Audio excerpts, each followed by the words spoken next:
Olá, pessoal. Meu nome é Marcos, eu sou geólogo, lecionei geologia e paleontologia durante vários anos no NASF, Campo de São Paulo, e hoje estamos aqui na divisão sul-americana, coordenando e promovendo o criacionismo, que é esse aspecto tão importante da nossa crença e da nossa fé, nós como os adventistas do sétimo dia. Não é à toa que a Bíblia começa com Gênesis e encerra lá em Apocalipse, nos exortando a crer no Deus da criação. E não é à toa também que das nossas crenças fundamentais, nós temos a sexta crença que trata exclusivamente da criação. E mas, por isso, a importância de nós estarmos aqui discutindo um pouco sobre a criação na lição dessa semana e na lição da semana passada. Na lição de hoje, que nós vamos discutir aqui, na lição de domingo, trata sobre a Terra plana. Quando nós falamos em Terra plana, nós podemos pensar como que alguém no século XX, no século passado, poderia sequer imaginar que em pleno século XXI nós estaríamos falando sobre Terra plana e vacinas. É inconcebível alguém no século passado pensar nisso, mas nós estamos discutindo Terra plana e vacina.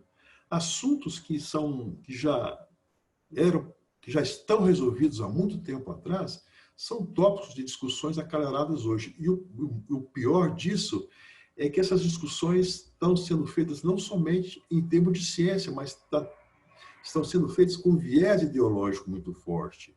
Mas, enfim, esse é o mundo que nós vivemos hoje.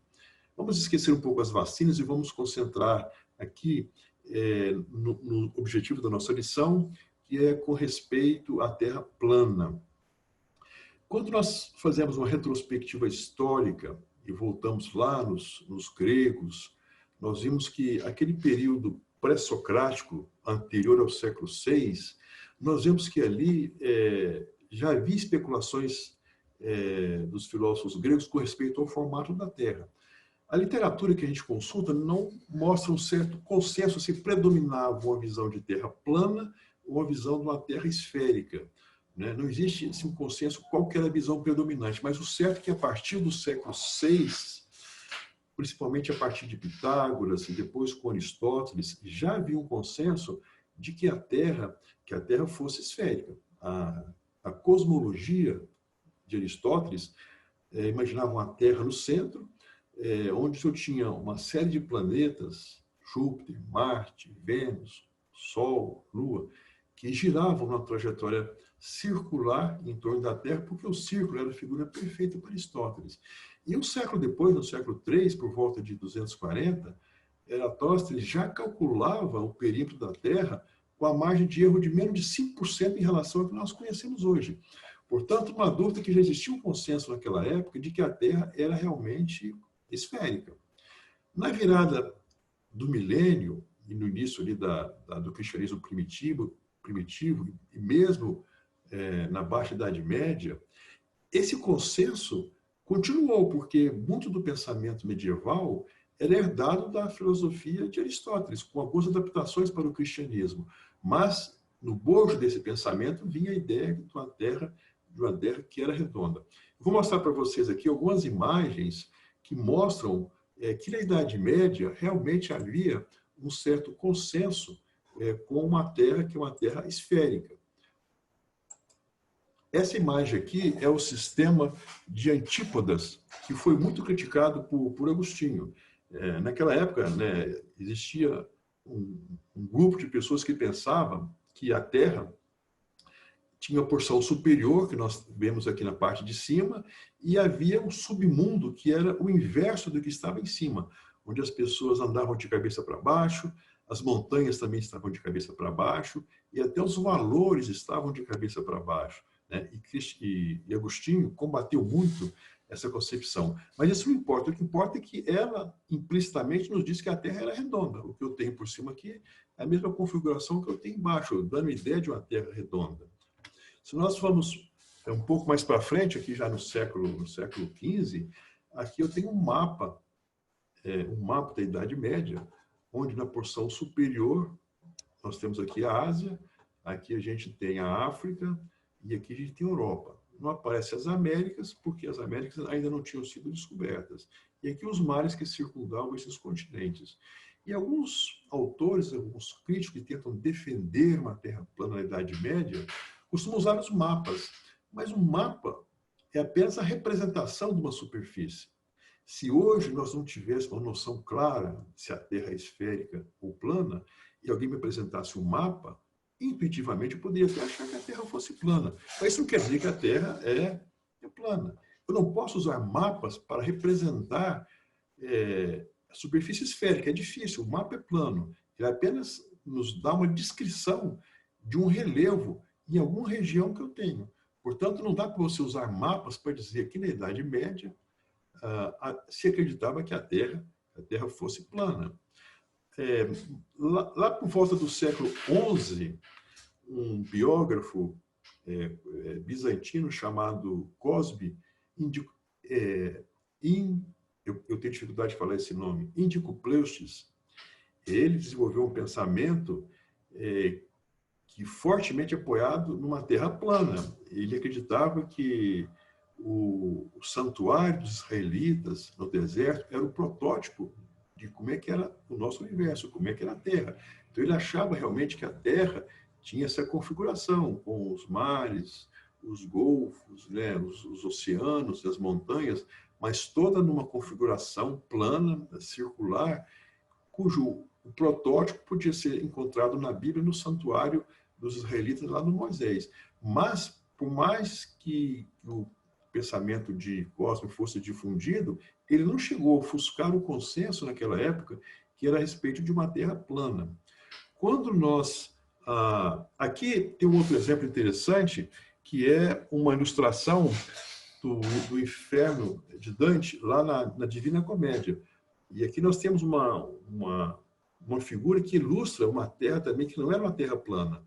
Aqui eu tenho a superfície, na parte de cima, um funil que levava ao inferno de Dante, mas do outro lado, quando a gente atravessava o inferno de Dante, você saía para o mundo com montanhas, com mares, com vales, com o céu e com estrelas. Portanto, se você sai dessa configuração na parte de cima e desce para o outro lado de baixo, isso não quer dizer que não está dizendo uma terra plana, muito pelo contrário, está dizendo que do outro lado eu tenho coisas semelhantes ao que eu tenho em cima, portanto a terra é uma terra esférica. Então são imagens que mostram que lá na Idade Média não existia um consenso de uma terra plana, muito pelo contrário, o consenso é de que nós temos uma terra esférica. Quando nós avançamos pela Revolução Científica, aí não existe mais dúvida. Kepler, Galileu, Newton, não tinha nenhuma dúvida de que a Terra fosse plana, né? Entretanto, já lá no século XIX, surge uma polêmica de que, quase que um mito de que na Idade Média a Terra fosse plana.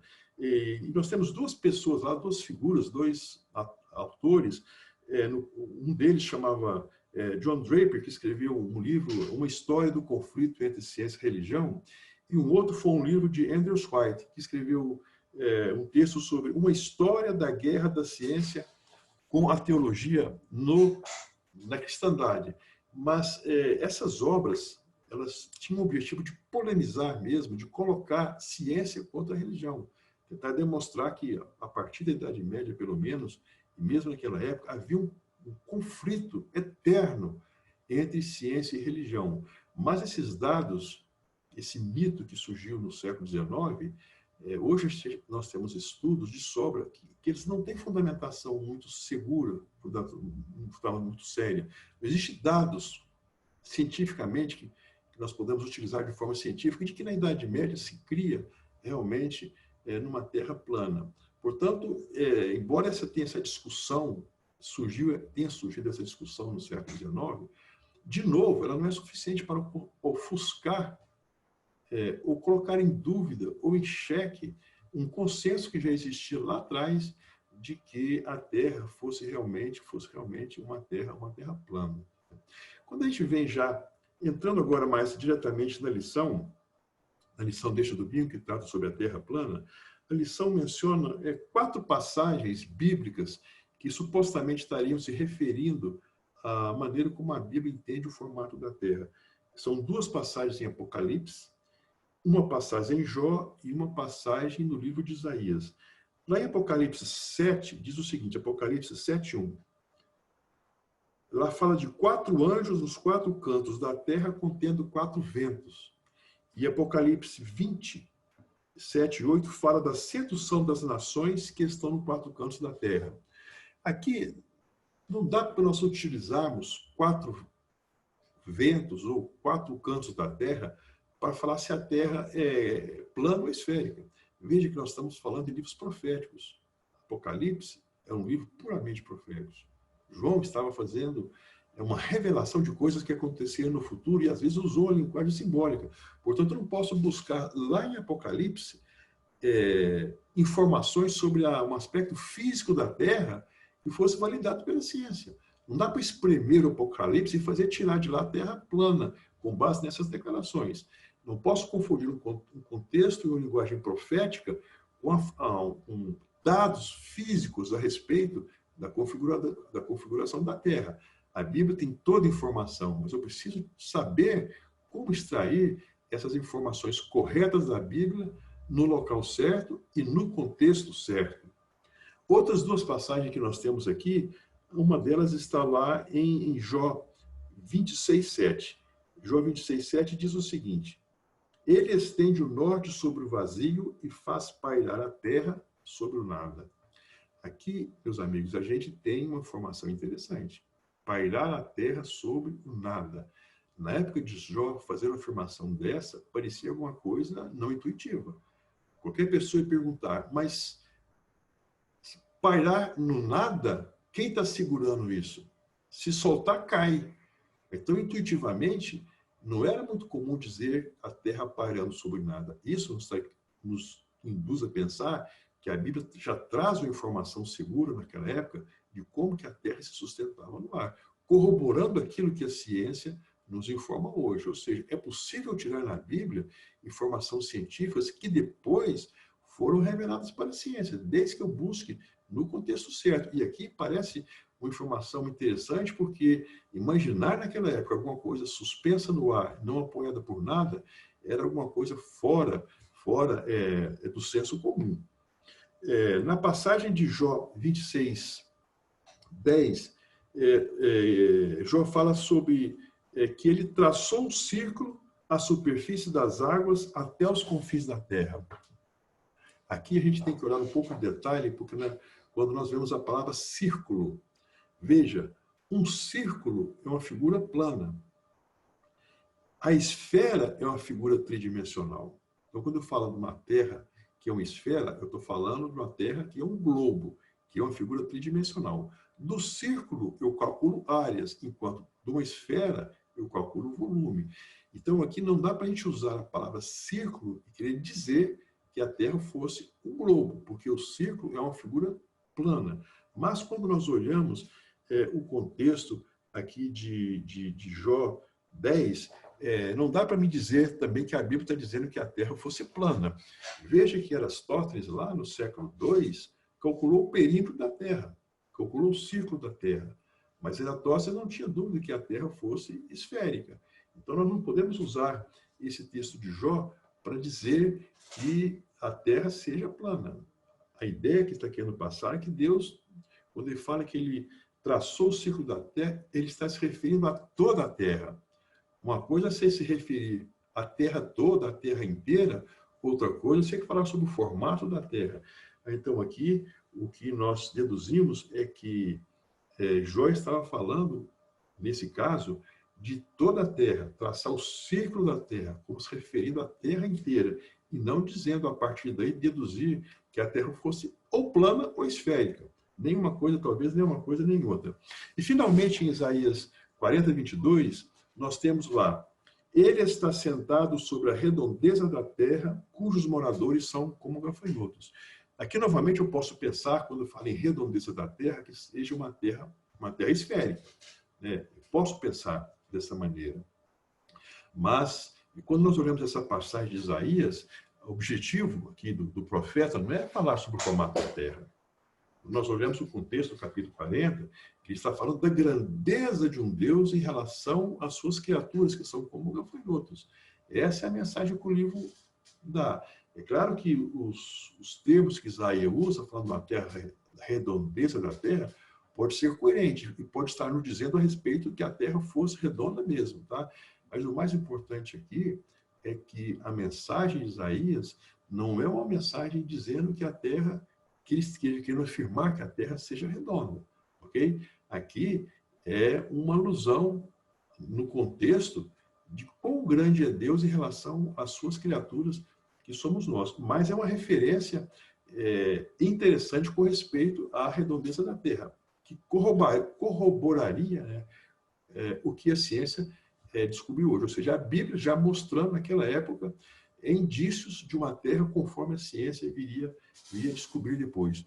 O que a gente pode tirar disso tudo é que a gente tem que tomar a Bíblia num contexto que seja correto.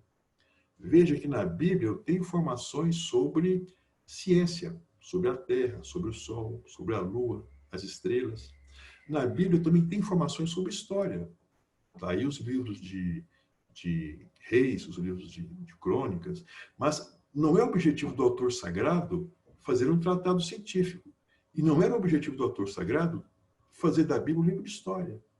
Quando a Bíblia fala em ciência e quando a Bíblia fala em história, essas duas coisas são veículos de uma verdade muito superior, que é uma verdade de índole puramente religiosa. Então, quando eu falo da ciência, eu não estou querendo fazer um tratado científico, eu estou querendo dizer que Deus é o Senhor do conhecimento, é o Senhor da ciência. Quando o autor fala história, ele não quer transformar a Bíblia num livro de historiografia. Ele está dizendo que Deus é o Senhor da história, que Deus controla a história. Esse tipo de balanço de entendimento nós precisamos de ter ao entender a Bíblia, que embora ela trate de poesia, trata de música, trata de ciência e trata de história, o autor não tinha essas coisas em vista. Ele usou esses recursos, como nós dizemos, para transmitir uma verdade muito superior, que é uma verdade puramente de índole religiosa, que é as relações de Deus com o homem e o plano da salvação de Deus para resgatar o homem do pecado. Que Deus nos abençoe e essa curiosidade seja uma constante na nossa vida, de poder entender e compreender mais sobre as maravilhas da criação e as maravilhas do Deus Criador.